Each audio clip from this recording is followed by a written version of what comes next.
Welcome to Section 420, Talkin Yankees, the podcast. Well, the Yankees head out for a West Coast trip. A little stop off there in the Rocky Mountains first there, but this is really after an impressive week at home against the Texas Rangers where they swept Texas all three games. Really close games, some tight games there, and again, Yankee pitching really starting to take off now, and even got a little walk-off magic there by Jason Dominguez there, so really good solid series for the Yankees, and things really overall see rolling for them. Now, not all sunshine. You got Fernando Cruz, who's been really great for the Yankees out of the bullpen, having to go in the IL, so we'll kind of dive into that. But of course, some little good news on Devin Williams, kind of highlighted him in the most recent YouTube episode. Again, he's kind of on the uptick now, upswing, doing much better there, and I have some stats to back that up for you, so this will be a Texas two-step episode, a little Texas Rangers there, and of course then preview the Yankees West Coast trip. Kind of a long trip there. You have three series going out to Colorado, then the Los Angeles Angels of Anaheim, California, Oakland, whatever there, and then Orange County, and then of course, well, if you're in LA, you might as well stop by the Dodgers as well, so the Yankees will also have 3 games at the Dodgers. So 9-game road trip coming up pretty beefy there. Probably we'll close them out for the rest of May there, and then before you know it, I guess, next time you go to Yankee Stadium will be June there. So get into the whole thing, but before we get started, make sure you subscribe to this podcast, wherever you get your favorite podcast. And as I mentioned before, there is also the YouTube version of the show. Just dropped the latest episode a couple of days ago. Kind of did a recap of the Subway Series, but also talked a little Devin Williams as well. So, we'll touch upon it there, but also I'll touch upon here as well. And again, I got some numbers just to back it up, how he's been more effective in this new role he has as the 7th/8th inning guy. So the Yankees, after taking 2 out of 3 against the Mets, it was really an impressive fashion, that especially the final game is having an 8-run explosion and that 8th inning there to just kind of walk away in a laugher. Can come home to host the Texas Rangers. Rangers, a little bit of ho-hum, but of course, the team that a couple years ago again won the World Series, so they have some of those pieces still there. But the Yankees, really this, it was really the Yankee pitching. I mean, you got to start off with Will Warren pitching into the 6th inning with a 10 strikeout performance. You see him really turning on. It was really now his 3rd effective start in a row, and he's really starting to pick it up. Again, also covered that in the most recent YouTube episode. Only surrendering 3 runs in his last 18 innings pitched, and that's really all started out in Oakland. Had an 8-inning performance there. Another good quality start in Seattle, and then capped it off to open up the series at home against Texas. And then the Yankees backed it up with another game by Ryan Yarbrough. Again, he's kind of been, really effective for the Yankees. Really, originally he was assigned just to be a lefty out of the pen, but, when he first started his career, he was a starter there. So the Yankees kind of use him as a hybrid, and, they obviously doesn't give you much length, but you're able to use him to start some games there. And a seesaw battle against Texas where the Yankees came back, tied it late on, and then in the bottom of the 9th, Jason Dominguez, who I thought will take off a little bit more after his 3-run home runs against Oakland. He's been hitting that ball a little bit, but you would like to see a little bit more of the power. Well, we got the power.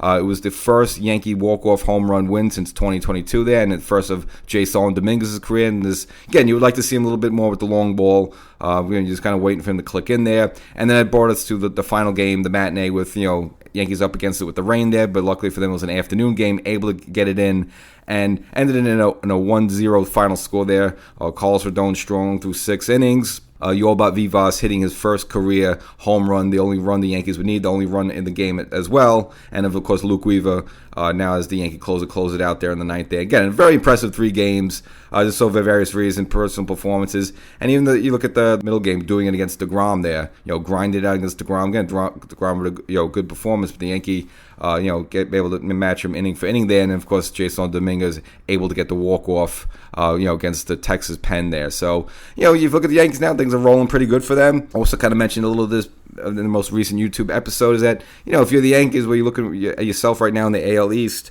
so they're 30-19, so they're 11 games over. You got a pretty comfortable 5-game lead. Again, start celebrating, popping the champagne too early. It's not even June yet, but a relatively 5-game lead in the AL East, which is where you want to be. Point I was trying to stress in the YouTube episode is that look at the rest of your competition in that division. I mean, Boston right now is hovering at 500. Right now, Toronto just leapfrogged them. So Toronto's 1 game over 500. They're 25-24. And, of course, Baltimore is completely busted out. It is like 15 games under 500. I mean, you can pretty much kiss that season goodbye. And, again, same thing with Tampa not doing much. So, if you look the rest of the division, you're the Yankees. I mean, you got to look who you have on your roster, look how things are going, look what pieces you're looking to get back, such as Giancarlo Stanton, Luis Heel, and even someone like Fernando Cruz, who just got put on the IL, comes back. I mean, I think if you're the Yankees, you like your chances the rest of the way as long as everyone stays healthy. You don't have any devastating injuries like Judge going through the wall and breaking his toe or something that like it happened a couple of seasons ago to the Dodgers.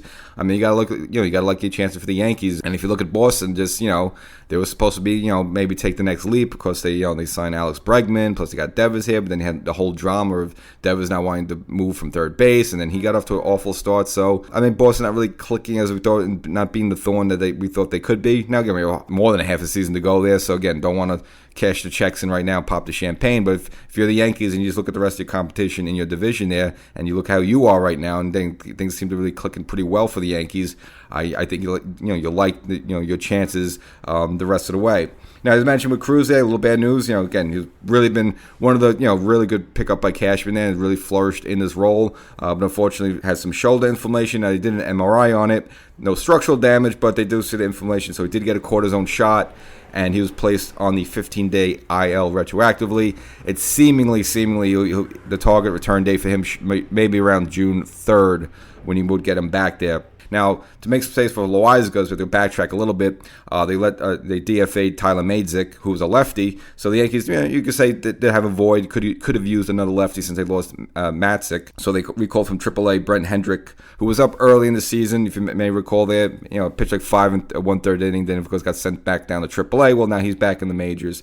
But of course, once Cruz comes back, I'm sure they'll send him back down to AAA.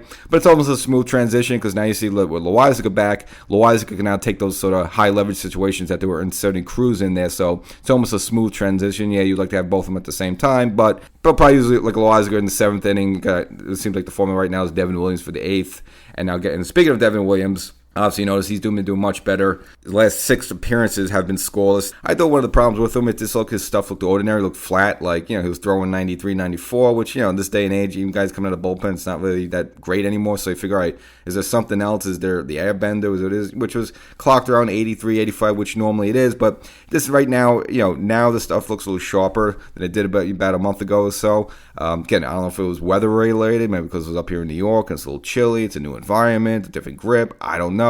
But now you actually see his stuff does look more crisper.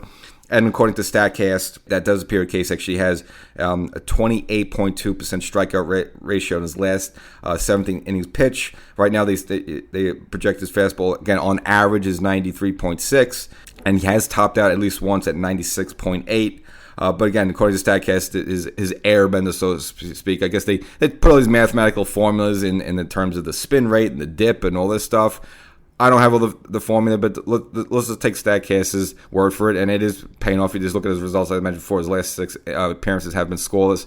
His stuff is more crisper, it's more deceptive. He's getting more strikeouts. He's more effective now. So whatever problems he had, in April and early May, seems to be subsiding a little bit. Now, they're not at the point where they're looking to switch him back into the closer role. And I kind of mentioned this also on the YouTube episode. I mentioned a lot of stuff in the recent YouTube episode, so that's why I should catch everything. I don't think they were going to put him back in the 9th inning role. And even Boone said it right now, there was no really interest. Not interest, but they're not really looking towards that right now. I think they just like where everything is. And if he's in a good place, where what he's doing now effectively in the 8th inning, leave him there.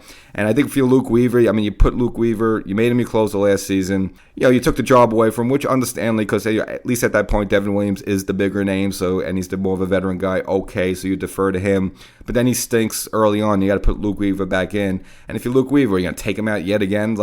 I don't think they're going to mess with that because it's just too much back and forth. Can he handle it?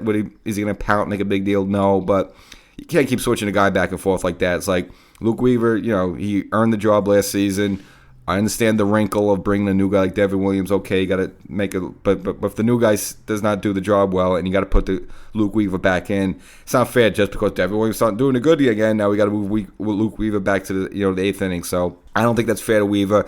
And again, if they just keep flourishing and everything keeps clicking like this, I just think they're going to stick with Weaver for the 9th inning this here on out. Maybe once in a while, you obviously want to give Weaver a day off, and then they do this. I'm sorry, you see the chart when they do the yes games of, they look at the pitches for the weeks and how many pitches they threw each appearance and stuff like that. And they always start a game and say, all right, Weaver's not available, so and so's not available, so and so's not available. Okay, then that's the case, and then you can put Williams in to close games out randomly. But in terms of your consistently who you're going to go for the 9th inning, inning. I think this is going to stick with Weaver the rest of the way. And the formula is working right now. Everything's going well. The team's on a positive swing.